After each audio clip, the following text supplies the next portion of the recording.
Hello friends, how are you? I hope you all are doing great. तो हम लोग discuss क्या कर रहे थे सर? हम लोग डिस्कस कर रहे थे IPCC, that is old course का paper number 3, cost accounting and financial management. ठीक, तो हम लोगों ने स्टार्ट कर दिया था। और एक चीज़ फिर बता दूं कि बेटा मोबाइल ऐप आ चुकी है अब केएसजे टीचिंग की, सो गो डाउनलोड इट। और बहुत सारी अच्छी चीज़ें हैं। अभी हम लोगों ने एक जो कॉस्टिंग और एफएम की क्वेश्चन बुक है उसका ई फॉर्म हम लोगों ने डाल दिया है अपनी मोबाइल ऐप पर। राइट, सो आप लोग वहाँ से ले सकते हो और उसमें वैलिडिटी रहेगी, लेकिन इट्स क्वाइट चीप। 299 से स्टार्टिंग है सर। अगर 2 मंथ्स की वैलिडिटी है तो 299, so you can check it out on the mobile app. So download it and go for it and share with your friends and family. चलो sir, start करते हैं हम लोग अपनी डिस्कशन। क्वेश्चन नंबर 1 का ए और बी पार्ट हम लोगों ने कर लिया था। Right, I hope it is clear. आते हैं सी पार्ट पर, जो कि है फाइनेंशियल मैनेजमेंट का। अब ए और बी पार्ट जो था वो कॉस्ट अकाउंटिंग का था, अब सी और डी पार्ट जो है वो फाइनेंशियल मैनेजमेंट का है। चलो सर, पढ़ते हैं। PQR Limited is considering investing in a project which requires a funding of 150 crores। कहता है 150 crores का चाहिए हमें। Finance manager of the company has presented two financing plans for which information is as follows। उन्होंने दो options दी हैं कि या तो आप लोग जो 150 करोड़ हम लोगों ने रेस करना है उसके लिए उन्होंने दो ऑप्शंस दिए हैं सर। प्लान ए क्या कहता है? 20% इक्विटी एंड 80% डेट। और प्लान बी कहता है कि sir 60% equity and 40% preference shares. Cost of debt is 10%, cost of preference share is also 10%, tax rate is 25%. Equity shares of the face value of rupees 100 each will be issued at a premium of rupees 50 per share. Expected EBIT is rupees 60 crores. Right? So you are required to determine earnings per share for plan A and B and the financial break-even point for plan A and plan B. ठीक है जी, कुछ मुश्किल है? नहीं sir, simple है। बिल्कुल sir, बहुत ही सिंपल है, कुछ भी मुश्किल नहीं है। चलो सर, क्या कैपिटल स्ट्रक्चर का क्वेश्चन है सर? सिंपल ईपीएस निकालना है, क्या दिक्कत है? चलो देखते हैं पहले क्या कहता क्या है। क्वेश्चन नंबर 1 सी पार्ट, वो कहता क्या है सर? हमें टोटल फंड्स कितने चाहिए, पहले ध्यान से समझना इसको। ठीक है, हमें टोटल फंड्स कितने चाहिए? Total funds required, total funds required is rupees 150 crore. Right, अब उसके लिए उसने दो प्लान बताए। एक उसने बताया प्लान ए और एक उसने बताया प्लान बी। प्लान बी, ठीक है जी। प्लान ए और प्लान बी में क्या है, क्या चीज़ है? प्लान ए में वो कहता है कि या तो आप इक्विटी में लगाओ या फिर आप लोग डेट में लगाओ। ठीक है। प्लान बी में वो कहता है कि सर जी या तो आप इक्विटी में लगा दो या फिर आप लगा दो प्रेफरेंस शेयर्स में। कितना कितना? वो कहता है सर इक्विटी में लगाना है तो यहाँ पे कितना रहेगा? यहाँ पे 20% इक्विटी रहेगी और 80% जो है वो डेट रहेगा। और यहाँ पर 60% इक्विटी रहेगी और 40% हमारे प्रेफरेंस शेयर्स रहेंगे। कोई डाउट? यही बोल रहा है क्वेश्चन। तो इसका मतलब है कि सर अगर इक्विटी यहाँ पे 20% है तो 150 करोड़ का 20%, यहाँ पे 30 करोड़ की जो है वो इक्विटी लगानी पड़ेगी और बाकी का 120 करोड़ जो है वो हम लोग डेट से करेंगे। यहाँ पर 60% इक्विटी दैट इज 90 करोड़ जो है वो इक्विटी लगानी पड़ेगी और 60 करोड़ जो है वो हमारा प्रेफरेंस शेयर्स रहेगा। Right, so this is the whole question, this is the summary of the question, what question is asking us to do. Right, question says we need to raise 150 crore.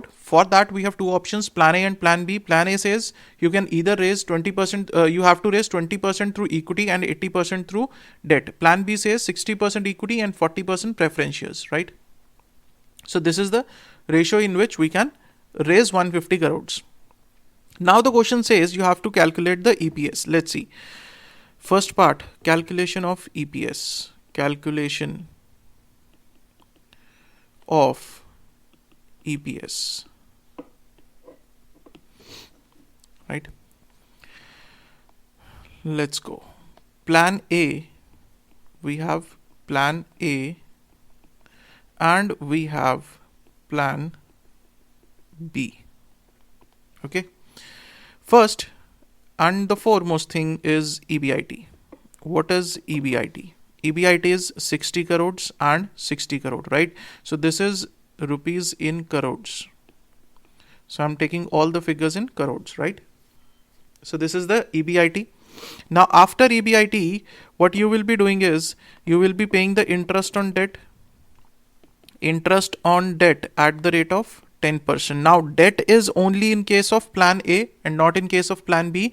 And what is the amount of debt? 10% of 120 crore, 12 crores, right? So you will pay 12 crore as the interest and nothing out here. Okay. So what you will get? You will get EBT. EBT is 48 and 60. Any doubt? Right? Then after EBT, what you are going to pay is taxes at the rate of 25%, right? So this comes to 12 and 15. So what you get after taxes is earnings after taxes. This comes to 36 and 45. Right? Now, from here, what you will pay? You will pay preference dividend. You will pay preference dividend at the rate of 10%. Is there any preference in the plan A? No, sir. There is no preference shares in the plan A, so we will not pay anything in the plan A. In the plan B, we will pay 10% of 60 crores. That is 6 crores. Right? Nothing here. 6 crores here.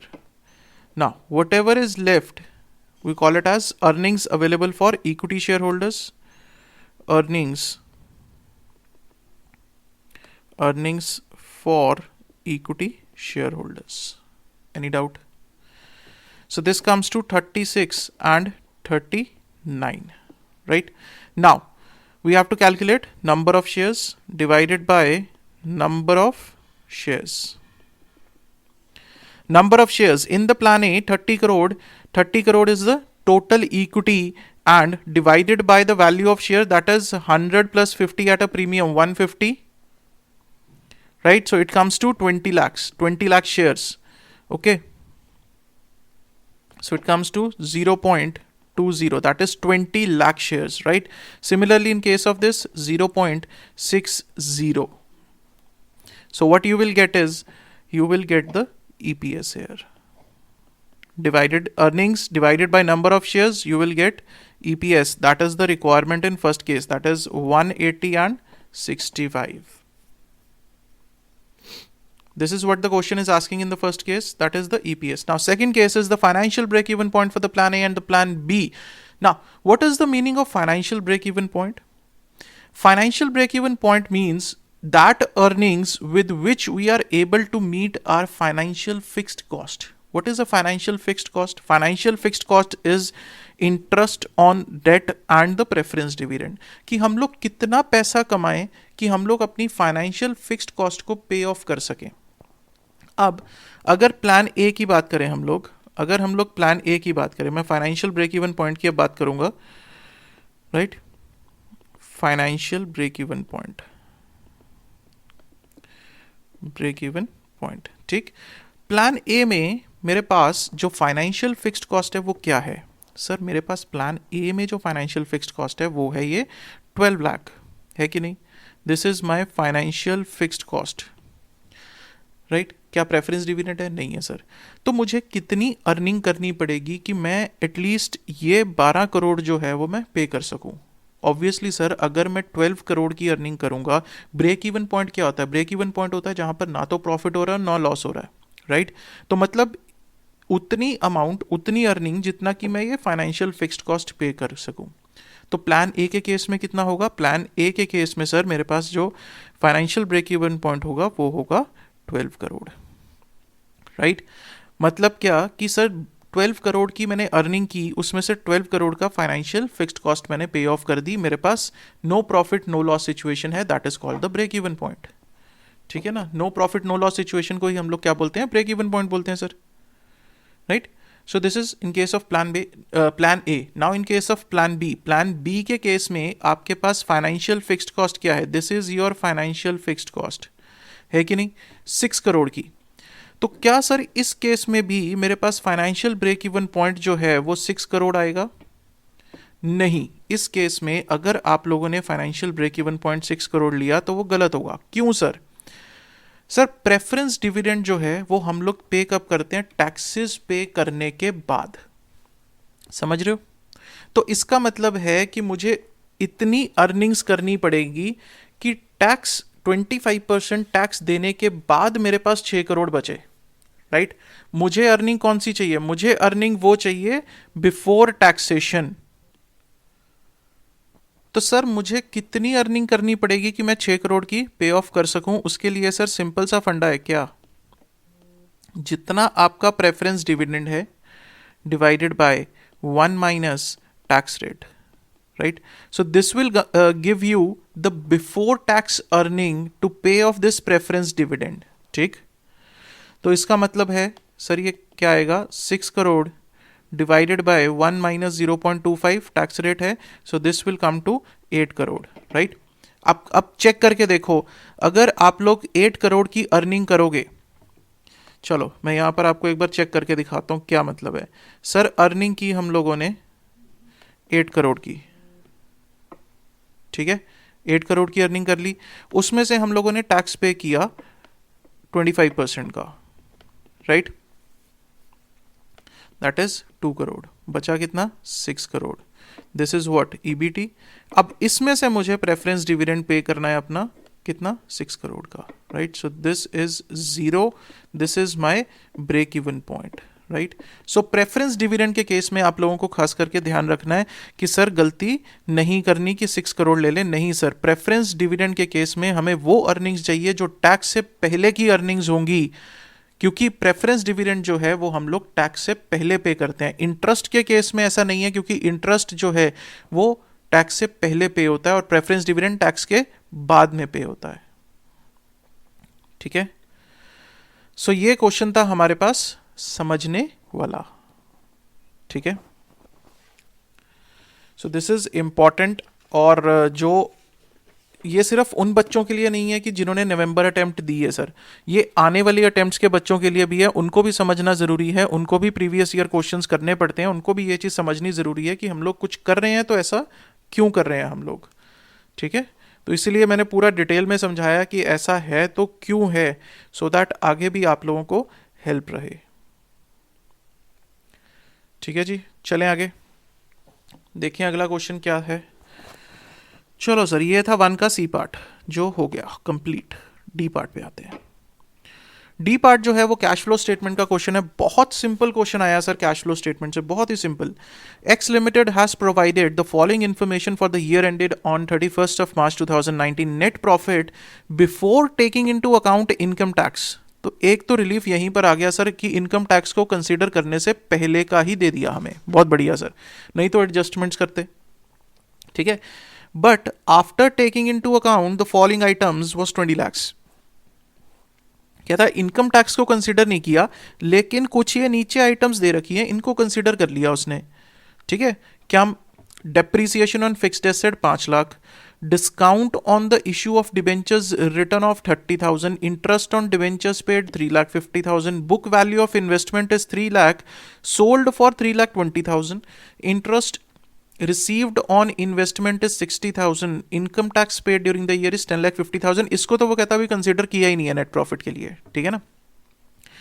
उसके बाद current asset and current liabilities in the beginning and at the end of the year are detailed as below. Beginning में कितने थे, end में कितने थे, that is this is change in the working capital. You are required to calculate net cash flow from operating activities according to indirect method as per AS3 revised for the year ended 31st of March 2019। सिर्फ और सिर्फ उसने operating activities से मांगा है और उसी के रिलेटेड हम लोगों को डिटेल्स दे रखी हैं। देखो उसने कहा net profit before taking income tax, right, but after this items, इसका मतलब है कि ये आइटम्स हम लोगों को क्या करना पड़ेगा, एडजस्टमेंट करनी पड़ेगी इन आइटम्स की, बिल्कुल करनी पड़ेगी सर, क्योंकि ये डायरेक्टली हमारे ऑपरेशन से रिलेटेड नहीं है। डेप्रीसिएशन है, डेप्रीसिएशन में तो सर आउट कैश फ्लो होता ही नहीं है। इशू ऑफ डिबेंचर्स वगैरह रिटर्न ऑफ है, फाइनेंसिंग एक्टिविटी से रिलेटेड हो जाता है। इन्वेस्टमेंट्स है तो इन्वेस्टमेंट एक्टिविटी से रिलेटेड हो जाता है। कुछ भी मेरा ऑपरेटिंग एक्टिविटी से रिलेटेड नहीं है, राइट? तो स्टार्ट करें क्वेश्चन को, कोई डाउट किसी को? चलो सर स्टार्ट करते हैं अब। Question number 1 D part, right? तो कैश फ्लो स्टेटमेंट प्रिपेयर करेंगे हम लोग। Cash flow statement. देखो बहुत सिंपल उन्होंने क्वेश्चंस दे रखे हैं। स्पेशली अगर मैं बात करूं सर कॉस्ट अकाउंटिंग वाले पार्ट की क्वेश्चंस तो बहुत ही सिंपल रहे हैं। कुछ उसमें एज सच उन्होंने कुछ हाई फाई नहीं पूछा, सिंपल स्ट्रेट फॉरवर्ड सा रखा सर।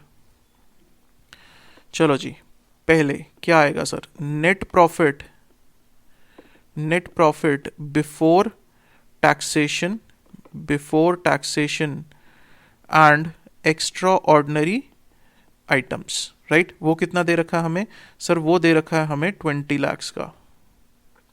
अब एडजस्टमेंट्स करनी है। Depreciation on fixed asset. अब डेप्रीसिएशन को क्या किया होगा? हमेशा प्रॉफिट एंड लॉस अकाउंट को याद करो, डेप्रीसिएशन को नेट प्रॉफिट निकालने के लिए डेप्रीसिएशन को माइनस कर रखा होगा कि नहीं? कर रखा होगा ना?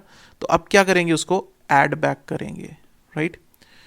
Add back depreciation, add back depreciation of 5 lakh rupees. ठीक है, कोई डाउट? यहां तक किसी तरह का डाउट कोई? क्लियर है? चलें आगे। उसके बाद वो कहता है discount on issue of debentures return of, right of किया, मतलब क्या? प्रॉफिट एंड लॉस में से एक्सपेंडिचर साइड पे लिया तो ऐड बैक करेंगे इसे भी। Discount on issue of debentures return of कितना सर? 30,000। उसके बाद क्या है सर? ये कर लिया, ये कर लिया। इंटरेस्ट ऑन डिवेंचर्स पेड 3,50,000, ये भी हमारा एक्सपेंडिचर है, इसे भी ऐड बैक करेंगे। इंटरेस्ट ऑन डिवेंचर्स, तो इसे भी हम लोग क्या करेंगे सर? ऐड बैक करेंगे। कितना है? 1 सेकेंड, ये है हमारे पास 3,50,000 का। ठीक है, क्लियर है यहां तक? उसके बाद आगे क्या कहता है sir? Book value of investment 3 lakh, sale of investment for 3,20,000। Sir 3 lakh की बुक वैल्यू थी, 3,20,000 का बेच दिया तो 20,000 का प्रॉफिट कमाया। प्रॉफिट को हमने कहाँ लिया होगा सर? इनकम साइड पे ऐड किया होगा। अब उसे क्या करेंगे? सब्ट्रैक्ट करेंगे। Profit on sale of investments, profit on sale of investments, that is 20,000। Clear? Next उसके बाद क्या है? उसके बाद है sir interest received on investments, तो ये भी कहाँ? इनकम साइड पे लिया होगा, ऐड किया होगा तो माइनस करेंगे, that is interest on investments. तो ये कितना है सर? 60,000 का। कुछ और इसके अलावा? इनकम टैक्स नहीं सर, इनकम टैक्स तो उसने पहले लिया ही नहीं था, तो इसलिए कोई दिक्कत नहीं है हमें। ठीक है जी। तो ये क्या आया? Operating profit. अब ये मेरे पास क्या आया सर? ये मेरे पास आ रहा है सर, यहां से अब मेरे पास आएगा operating profit, operating profit before working capital changes.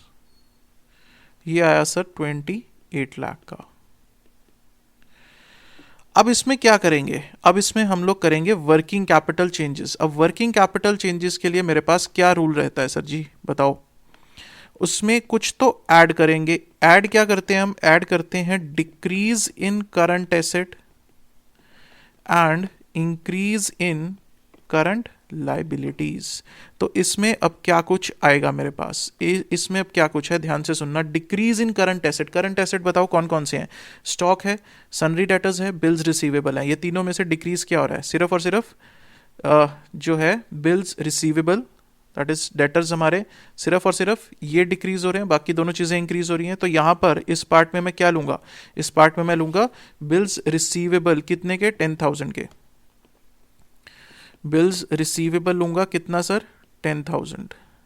अब करंट लाइबिलिटीज की बात करें, bills payable, सनरी creditors, outstanding expenses, इसमें से क्या कुछ इंक्रीज हो रहा है सर? बिल्स पेबल डिक्रीज हो रहे हैं, क्रेडिटर्स इंक्रीज हो रहे हैं, आउटस्टैंडिंग एक्सपेंसेस इंक्रीज हो रहे हैं। ठीक है, तो यहाँ पे मैं क्या लूंगा? Sundry creditors. एक तो यहाँ पे मेरे पास आएंगे सर सन्ड्री क्रेडिटर्स। सनरी क्रेडिटर्स कितने के आए हैं? 5,300 से इंक्रीज हुए हैं। और दूसरा मेरे पास आ रहा है सर आउटस्टैंडिंग एक्सपेंसेस, जो कि इंक्रीज हो रहा है अगेन 6,800 से। ठीक है, तो ये टोटल मेरे पास कितना आया? 22,100 का मेरे पास आया सर ये टोटल 22,100, राइट। ये किया है मैंने ऐड। अब आगे, अब कुछ सब्ट्रैक्ट भी करूंगा, बिल्कुल सर कुछ सब्ट्रैक्ट भी करना पड़ेगा। लेस क्या करना है हमें, लेस करना है increase in current asset and decrease in current liabilities. इसमें क्या कुछ आएगा जल्दी से देखो सर, स्टॉक आएगा मेरे पास कितने का, 1,18,000 का। उसके बाद मेरे पास आएंगे sir sundry debtors, sundry debtors आ रहे हैं सर 5,100 के। और उसके बाद मेरे पास आ रहे हैं फिर बिल्स पेबल 5,000 के। ठीक, क्वेश्चन सामने रखो, देखते जाओ, ठीक है, क्लियर है। तो यहां से मेरे पास जो टोटल आएगा वो आएगा सर 1,28,100 का, जो मुझे माइनस करना है 1,28,100 का, राइट। तो अब ये जो चीज मेरे पास आई इसे मैं कहूंगा क्या sir, cash generated from operations, cash generated from operations. This comes to 26,94,000। अब उसने क्वेश्चन में पूछा क्या, उसने कहा sir net cash flow from operating activities. अब भाई एक चीज बताओ, जो आप ऑपरेशन से कमाओगे उसके ऊपर टैक्स भी तो पे करोगे ना, करोगे।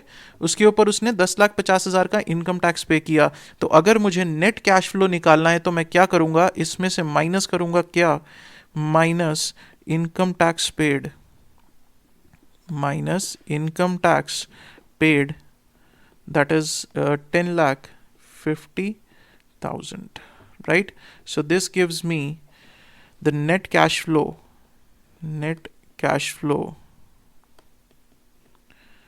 from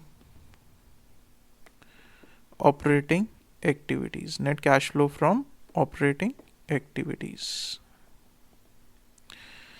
This comes to 16,44,000, right.